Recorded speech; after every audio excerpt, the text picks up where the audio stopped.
होली का दिन था। गांव की गलियों में ढोल बज रहा था। लोग बुरा ना मानो होली है चिल्लाते हुए एक दूसरे पर रंग डाल रहे थे।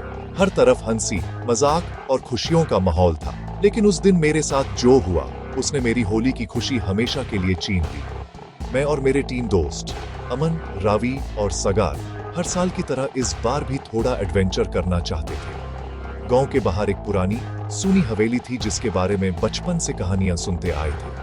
लोग कहते थे कि वहां कोई नहीं रहता, लेकिन होली की रात वहां से हंसने और रोने की आवाजें आती हैं। हमें लगा लोग बस डराने के लिए ऐसी बातें बनाते हैं, इसलिए हमने डिसाइड किया कि इस बार होली की शाम को वहीं पार्टी करेंगे। रंग और पिचकारी लेकर हम हवेली की तरफ निकाल गए। हवेली के पास पहुंचते ही अजीब सी ठंडी हवा चलने लगी। आसमान पर बादल छा गए थे, जैसे अचानक मौसम बदल गया हो। गेटे आधा खुला था और जब हमने उसे धक्का दिया तो वो जोर से किर्र की आवाज के साथ खुल गया। अंदर अंधेरा था, लेकिन हम सब हंस रहे थे।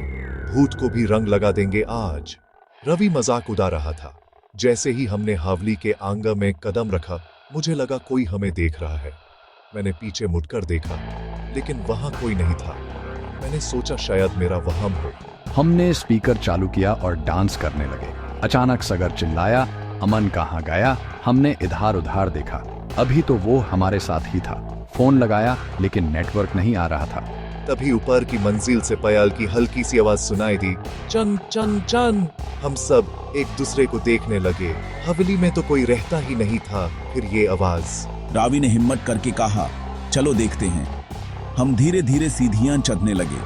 हर कदम पर धूल उड़ रही थी, जैसे सालों से कोई वहां गया ही ना हो। ऊपर पहुंचते ही एक कमरे का दरवाजा खुला था। अंदर से हल्की सी लाल रोशनी आ रही थी। दिल जोर जोर से धड़क रहा था, लेकिन हमने दरवाजा धक्का दिया।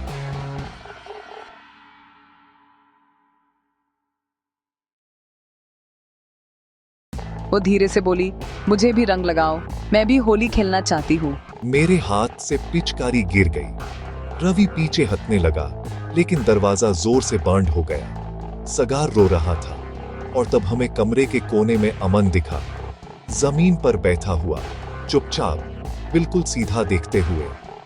अमन, मैं उसकी तरफ भागा, लेकिन जैसे ही मैंने उसका कंधा पकड़ा, उसने धीरे से अपना चेहरा मेरी तरफ घुमाया। उसकी आंखें भी काली हो चुकी थी और उसके होठों पर अजीब सी मुस्कान थी।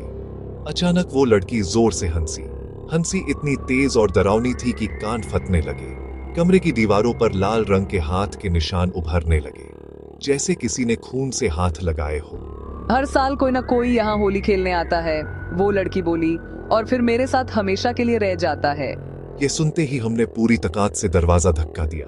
इस बार दरवाजा खुल गया और हम सीढ़ियों से नीचे भागते हुए हवेली के बाहर आ गए।